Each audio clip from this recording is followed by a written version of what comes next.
Hey, good afternoon, and welcome to the Jump Seat. First day of October. Man, this year is flying by, I tell you. I'm glad to have you guys here today and have a great show lined up here with another great guest. Actually, a guest who's been with us before on the Jump Seat, and we're going to share a little bit more on some of his research as well as some other beneficial educational material here in the fire service. Um, a lot has happened since I was last with you. I had a special edition jump seat with 9/11 was our last show, and took a little break there over the last couple of weeks. Glad to be back here on Friday as usual, and I'm glad to see you guys all tuning in here as well. Those of you who might be watching the jump seat for the very first time, it's a bi-weekly spotlight bringing you key industry thought leaders, subject matter experts, and next gen insights affecting you and your departments. It's hosted by myself, David Durstein, a firefighter in Central Ohio, as well as a member of the IDEX Fire and Safety team. And, we take the occasional look behind the scenes at 200 plus years of the fire service tradition, design, and manufacturing of today's products. And today we're going to bring you a thought leader and an expert in this industry in his own space, and really doing some awesome work. But before we go into the jump seat directly, I kind of want to showcase something that happened here just this week. And it really I caught this news piece here. I think it maybe came out on Firehouse's daily feed, but it resonated with me, and really with a lesson I had learned from a good friend of mine in the past. So I'm going to actually share this news clip with you. It comes to us out of Billings, Montana, and I'll be back in one quick second to talk more. A firefighter sat here on Wednesday night reading a book to a little girl as emergency crews cleared up an accident here on Broadwater Avenue and 2nd Avenue North. Now, a picture of that has been posted on Instagram, and it's been reposted with a lot of comments made. We had a chance to talk with one of the firefighters' co-workers. We're going to take care of the job we're doing there first. That's our first priority. But there's a lot of times after, like the story you saw in the social media post, that firefighter, Ryan, he was there. They were cleaning up the car accident, and so he took it upon himself to take the time to make those kids feel safe. Cameron Abel talks about Ryan Benton, who chose not to talk about the picture. Ryan's a really humble guy, and he's probably going to kill me for kind of putting him on the spotlight, but he did great work that day, and he said he didn't want to be on the interview because that's his job, and he's just doing his job.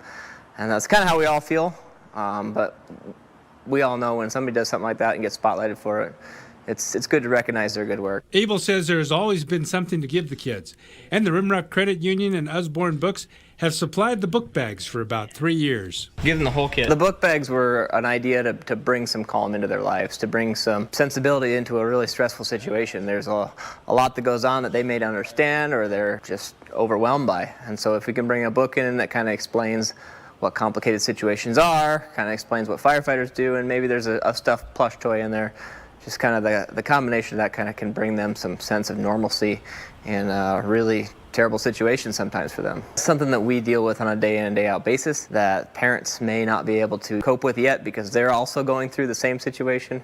The sense of calm that maybe we can bring to the children can help the adults calm down as well. In Billings, David J., MTN News. So it was a great story there coming out of Billings, and I want to thanks to the news crew for doing that story. And really, watching that really kind of brought back a lesson I got from a really good friend of mine in the fire service, and kind of one of the godfathers in the fire service, Chief Alan Brunacini. And there was a number of things that came out of that story right there. And if you guys haven't seen it, check it out. So I think it was on the Firehouse Daily News feed. But to the Billings, Montana Fire Department and Ryan Benton, I salute you guys. Great job, great work out there. But back to Chief Brunacini's story, and I remember him asking me some questions at dinner one time. It was just the two of us talking there, and he said, Dave, we need to be in the fire service more like hospice. And I actually remember sitting there thinking, hospice? What are you talking about, Chief? And of course, at that time, he actually had been asking me about, my last structure fire that I was on, and how was I feeling as a firefighter, and what was my role, and what do I do, and were we excited, and all that good stuff. And he reminded me that as we get off the truck, and yeah, it might be a working structure fire. In this case, out of Billings, it was a car accident. But it's a tragedy for the family. It's a tragedy for those people involved. And we need to do more to actually calm them, or actually care for the family, similar to what hospice does in really one of those dire situations with a family member, a loved one, things of that nature. And that really reminded me of that message that Chief Bernasini left me with, saying, "Hey, it's not always about you guys being cowboys, having fun, fighting a fire. There's other people who are impacted here in a negative way. What are you doing to comfort them? What are you doing to calm them in this process?" So the book bags, great idea. So hats off to the Billings Fire Department and your sponsors who helped make that happen. That's a great thing. I know my department, we carry stuffed animals and give to the kids, things of that nature. Many of you probably do similar things as well. Would love to hear what you guys do, and all that as well. And then really, once again, back to Firefighter Benton. Thanks for taking the time, settling down with the kid and reading there along the side of the roadway. With that, Roger, thanks for joining us from Southeast Alaska. Love hearing from you all. If you're watching us today, feel free to throw your questions up as we go on, as well as where you're actually watching or viewing us from. If you put it into the comments field down below, we can actually see it here live, and we'll try to get to as many questions as we can live and on the air. So I've killed a few minutes of the intro here, really talking about that awesome story in Montana, but I want to get to the meat of the jump seat today. I want to actually go in and bring in our guest, who is actually, this is his fourth time on the jump seat. Gary, welcome back. It's a little different role for you this time in the jump seat here. But for those of you guys watching, this is Gary Baum. He is with the Reddick Fire District in Illinois, as well as president of the AFOAM Authority. And so Gary's joined us today as the president of AFOAM. And we're glad to have you here again in the jump seat. Thanks for joining us, Gary. Thanks for having me, David. So Gary, maybe for those folks who are watching, you didn't catch your three-part series with us on foam from the end of last season. Maybe give us a little snippet about who you are and how you got into this firefighting gig and foam in particular. Sure. So by trade, I'm a high school teacher. I'm in my 31st year of doing that. And of that, the last 16, I've run a high school, basically firefighter academy, where our students do firefighter 1 type training and some other certification level trainings. Prior to that, I taught freshman science. So I have a science background, and I also have a physical education background. It's actually my bachelor's is in phys ed. I got into the fire service in 2001, and it kind of helped me put together all the stuff that I used to teach to the students in regards to chemistry and physics. You can now apply it. So much of it applies to the fire service. And then I started getting involved in understanding firefighting foams. And the more I got into it, the more I learned, the more it started turning the wheels. And as I began to read about the chemical characteristics of Class A foam concentrates and its affinity to carbon, I started to put together the theory that, hey, if it has such a strong affinity to carbon, will it also have the same affinity to carcinogens that are hydrocarbon based? And can we use this Class A foam to scrub hydrocarbons out of smoke? And that's really pretty much what's got us to this point. Through some fire service professionals engaged in an organization called the AFOAM Authority, have went down to Texas in 2019, did a symposium down there in Johnson County, and have been with the organization since, and then just recently was elected president of the AFOAM Authority. And I'm here to talk about the AFOAM Authority, some of the stuff that we've got going on, and our symposium coming up in April of 2022. I think, I happen to be, part of, I would say, the beginnings of the AFOAM Authority and some of those initial discussions. It seems like eons ago now, Gary, and it's great to see the organization progress in the way it has, and obviously moving towards the symposium and things of that nature here. So, for those of you guys who don't know about the AFOAM Authority, right at the bottom of the screen there, feel free to check out more on the AFOAM Authority or become a member yourself. And I think, help me really quick, members don't have to be fire departments. It can be individuals, correct, Gary? Correct. Yeah, so you go on, there is a membership to sign up, and then that membership comes to my email address, and then I'll reach out to the people that sign up. And then I'm there for any questions that they'll have going forward. So, and just understand our website is a work in progress. So bear with us. Yeah, it's everything's getting started right now, and obviously a great point of change and a reflection for the AFOAM Authority and movement into these educational pieces as it continues to grow and develop here. So tell us more a little bit about, I think there's two pieces to this symposium that you have. You have a road show that's starting off here, and then the symposium you mentioned there in April of next year. So maybe, what are people going to be learning about maybe on the road show, which I think has a really kind of a cool aspect of things, a Clean Works tour, Yep. right? And so what are you going to learn at the road show, and what should we expect at the symposium? Certainly. So Clean Work concept. I stole the title from the Dutch fire service. My ties with Holland through Marco van Holst, who did the first ICAF symposium in the Netherlands in 2018. I've kept in contact with him. He reached out and asked me to do an article. And in Holland, the concept of firefighter hygiene and carcinogen reduction is called Clean Work. It's a great title, and so I've been using that here to explain it. So what the Traveling Roadshow is, it's a shortened version of what you'll get in the symposium next spring, but it focuses on firefighter cancer awareness, and in particular looking at ways to reduce exposures. And a lot of it is technical, because of the technical components behind alternative suppression agents, but also too, it's a cultural change, because it talks about a way to do business that maybe we're not used to. The other thing we talk about is the post-suppression environment in regards to even PPE decon, monitoring in the post-suppression environment.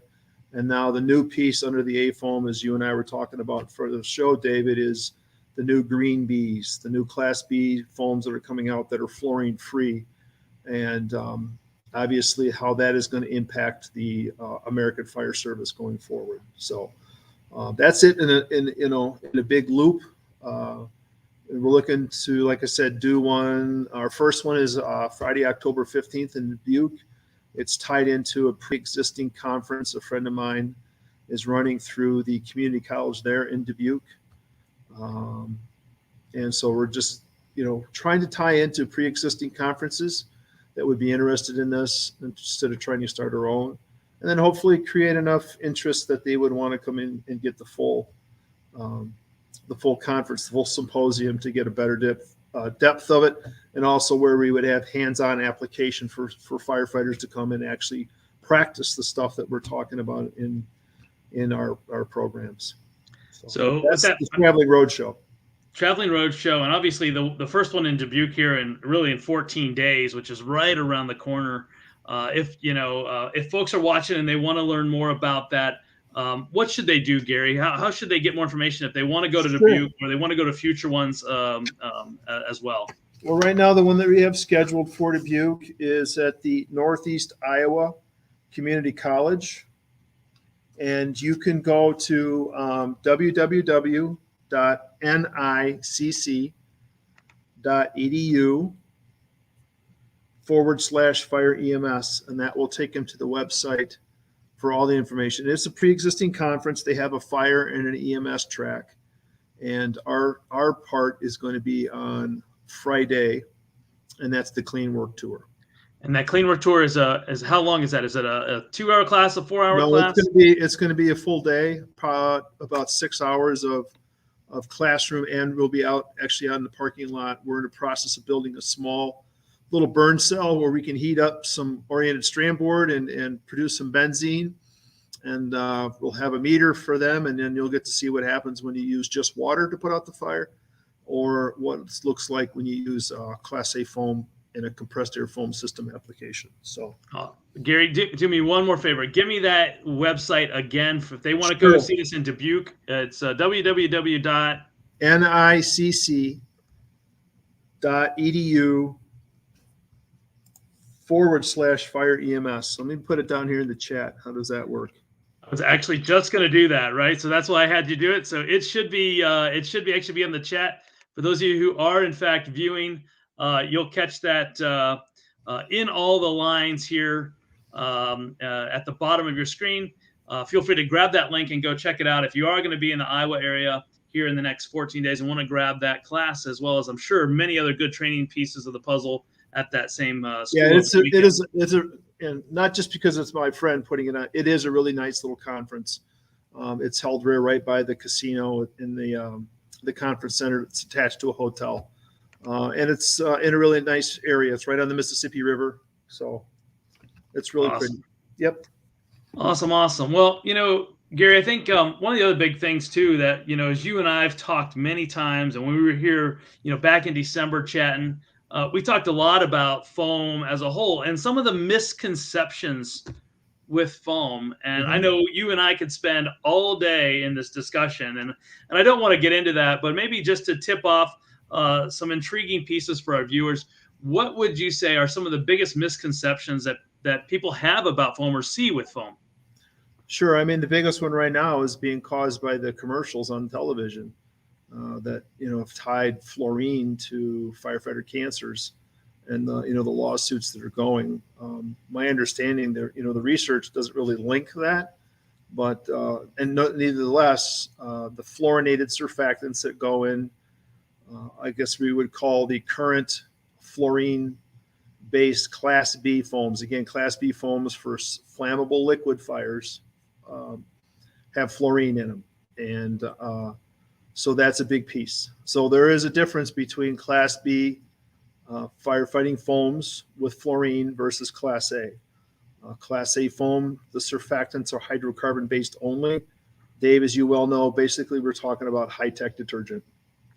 Absolutely. And I think that's a key piece to point out there too. And one of those big misconceptions I was hoping you were going to hit on, I'm glad you did, because there is a distinct difference. And, I think those of us who, from I'd say the foam research side of things or understanding of how foams work, know that commercial, how untrue it is, that it makes people perceive that all foam is bad, that all foams create this issue, not B's versus A's and or variabilities from there within as well. Right. And so, I mean, as we know, states across the country are putting in differing levels of usage on, use of fluorinated foams. For emergency purposes only, it makes sense that you would not use it for training, those kind of things. Some states have just flat outlawed it or banned it. Others have, you can still use it in emergency situations, but you need to keep track of how much you use and you have a reporting system behind it. But eventually it's all going to get phased out. I have that feeling. I think the industry feels that too. It's just, when is that magic date? FAA is moving in that direction. The military is moving away from those foams. And then the big one is, we've talked just a little while ago, Dave, is, the new the non-fluorinated Class B foams that are coming online. And there's going to be a big educational curve on that going forward, because the fluorine is gone. So if the fluorine is gone, the film is gone. So you're not going to have the aqueous film forming foam anymore. And you'll have to know that. And the other thing too is that compatibility is going to change, because the chemical makeup of those new green foams is nothing like what we've seen in the old fluorinated surfactant Class B. So it's the reason why the A foam, we're moving forward with this piece, is to educate the fire service on firefighting foam concentrates. And it's not just A foam anymore. It has to be all of it. Yeah, I think it's a great thing. And I know, part of the A foams message there initially, and like I said, this goes back, I can't remember the year it actually started, but I remember Janet Wilmoth Janet, if you're watching, thumbs up. Look at it, how the AFOAM has migrated from that vision you had. Gosh, it's probably been 10, 12 years ago. And it's good to see some of the folks that I sat around the table with there during that same time in Chicago here eons ago, brainstorming the concept of AFOAM authority are coming to fruition, and that they've been involved in driving it to where it is today. So I think Keith Clausen is still. Yep. Keith is the vice president. He and I switched roles in May. He's my sounding board on a lot of issues. All the people involved in AFOAM are just first-class professionals, extremely knowledgeable. Everybody brings a little bit something different to the table, whether it's, you're an expert on foam systems, or you're in the foam concentrate industry, or you're, is simply into the manufacturers of foam application equipment. So it's pretty good. And to be honest with you, I continue to learn every day about stuff. And of course, my science background, that only feeds the hunger as you learn more and more about the geeky stuff behind it. So one more time, we're hitting the road. There's going to be a traveling road show. We're starting off here in 2 weeks on the 15th of October in Dubuque, Iowa. But there'll be additional events coming up and information available on the website, correct? Yeah, as those come available, we'll post those. Or two, if you're interested in having a traveling road show come to your area, you can reach me.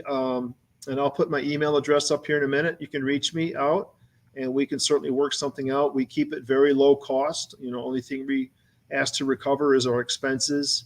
Obviously, I have a full-time job, so weekends work. But I think that works out real well for, the volunteer part-time firefighter side as well.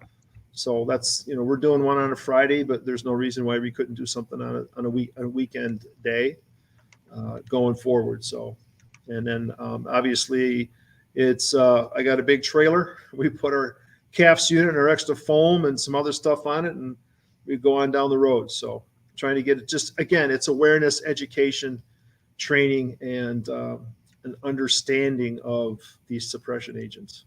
So Gary, I got to ask really quick, because you were going to throw your email up there. I'm gonna beat you to it. But what email address do you want them to reach out to you at? The Reddick Fire? Yeah, I'm giving them the Reddick Fire one right now. Awesome. So for those of you who are in fact watching right now, if you want to get a hold of Gary, it's gbaum@reddickfire.com. Feel free to reach out to Gary directly if you would like. You can find more about the AFOAM Authority and this Clean Works Tour at their website, afoam.org. And is there a date set on the symposium? And is it a 2-day symposium in April? It's going to start on the evening of Friday, April 22nd. And that will be a short evening. It'll be a couple of keynote presentations, and there'll be some light hors d'oeuvres and food that night. Basically kind of a small social. Saturday is the bulk of the day. That's going to be the full day, and then Sunday morning. So works out to basically be 2 days stretched out over 3. We've picked the weekend of Friday, April 22nd, because that's the weekend in front of FDIC in Indianapolis. And we know a lot of people are going to be traveling in that direction anyway for the show, for whatever reason, or the event. And we just kind of hope that, hey, they might come a couple of days earlier and join us at the symposium. And again, the plan is for it to be a hands-on event. And it's going to be where again? It's in Reddick, Illinois, which is about an hour and a half southwest of Chicago. So any of the airports that service Chicago, O'Hare, Midway are doable. But if you're flying into Indianapolis, we're only a couple hours from Indy as well. So the nice thing about Reddick, it's out in the middle of nowhere. It's a very small town. The fire department actually occupies the old school building, so we have plenty of room, and we'll have our training center up and ready to go by then, where we can actually do some stuff. And then, so that's just clean work. Also at the symposium, we're going to have an EVT component for those that want to come in and learn about their systems that they have and how to maintain, repair, spec. If you're looking to spec a system, we'll have that as well. That's going to be there. And then we're also in the process of potentially doing a complete retrofit on actually it's the Reddick Fire Department's 3,300 gallon pumper tanker. We're going to do a complete retrofit on it and add a Class A foam system with CAFs. That's our goal. And that will make one amazing firefighting, I call it a battleship. If you take 3,300 gallons of water and turn that into CAFs, you do the math, that's like 10,000 gallons of suppression agent. And so really excited about hopefully getting that done as well. So. Awesome. Well, Gary, I want to say thank you so much for joining us here in the Jump Seat again. I love the work that you and the rest of the team are doing with the AFOAM Authority. I think it's great, and I was glad to actually help showcase it here today.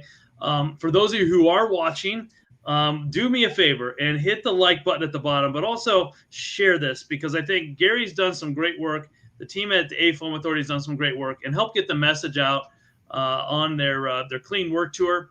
Really quick, maybe before we jump off, Gary, when you were with us back in December, we did a 3-part series on some of the research that you were doing around carcinogens and the reduction of carcinogens by utilizing foam as such. Maybe just give us a quick little snippet. How's your research progressing? Where are you heading? And, give us a 30-second insight to how the progress has come since December. Sure. So we did some more test burns Memorial Day weekend, and we used a different system and a different brand, and again seen similar results in regards to benzene reduction. So again, going back to the fire triangle, if you're using water only, the only thing water does is removes heat from that, and of course all the unburnt fuel particles we call smoke, which today's fuel environment is heavily concentrated in carcinogens. And basically, when you cool the environment, you can't change physics, you can't change chemistry. All that stuff is coming right down onto the floor. What we have done with our dozens, if not 100 test burns, is to show that when you inject Class A foam, hydrocarbon-based surfactant, it has affinity for hydrocarbons, carcinogens. It scrubs the smoke. It pulls the carcinogens out, and it reduces it to a level that you've seen the numbers in December, Dave. It's amazing, to the point where I would say it's like jaw dropping. So we did some of that in May. Right now, we are beginning to look at some different avenues of research. Some of it is going to focus around the new green B foams, which are environmentally friendly, non-fluorinated, to see if they will also have similar results, because not only do they have a Class B listing or certification, they are now carrying a wetting agent classification through NFPA. So we're going to see, hey, if you're running, Class B foam, can we use it on Class A fires and have, like results in regards to carcinogen reduction? So that's on that docket as well. And that's going to fall into the Clean Work Traveling Roadshow as well. And then, of course, eventually getting to where you're using alternative foam generating systems, whether it's you just have an onboard bypass eductor, or you have just Class A foam only, or if you're stepped on and you're using the ultra high pressure systems, what is that going to look like in your post-fire suppression environment? The other thing that we constantly look at is, and we'll discuss at the symposium and our traveling road shows, is monitoring the post-fire environment. Using your carbon monoxide and hydrogen cyanide meters does not work to tell your crews that it's okay to take their masks off. Those instruments are not designed for that workload, and we have the evidence to show why. So, and then of course educating people on the new green B foams, as that is going to continue to be a dynamic here in the United States. So there's a lot of moving parts, and still looking at PPE decon, going forward. So folks, if you haven't figured out, Gary is dipping his feet into a lot of different places, but has a lot of great research and is doing a lot of great work. And I know, I need to just throw it out there again. Gary's contacts are right down here. If you're interested in knowing more about it, I'm sure you can reach out to him, and he would be more than happy to share insight he'd be more than happy to share opportunities to educate additional folks on it, as well as I think you're always looking for funds or continued support in your research. And so if you got a couple bucks and you want to throw it into the research of carcinogens reductions and battling the cancer aspect of the fire service with foam, Gary is actually your man there. And I say you wouldn't find a better cause to throw some at. So Gary, thank you so much for being on the Jump Seat again. Good luck with the AFOAM Authority and your road show. And I look forward to having you back here again in the future where we can maybe talk about the progress you're making in the research, and maybe the progress AFOAM is making in the educational series. Would love to do that. All right, Gary, thank you so much. Have a great rest of your day. For those of you all joining us here today for the first time, I hope you enjoyed your first episode of the Jump Seat. For those of you who are back again, thank you so much for being here. I love hearing your ideas and suggestions for future shows and things you want to hear or see in the fire service. Feel free to post them in the comments below or email me directly, ddurstein@idexcorp.com. As always, we love having you. Please join us again in 2 weeks. We're going to come to you on the 15th, so Friday the 15th. It happens to be the same time as the AFOAM's kickoff to their Clean Works tour there in Dubuque, Iowa. Thank you for joining us. Please tune in next time on the 15th. As always, you can like us, and I'd love it if you shared us, each and every one of you viewing us here today. Thank you so much for joining us. We'll catch you again here in 2 weeks on the Jump Seat.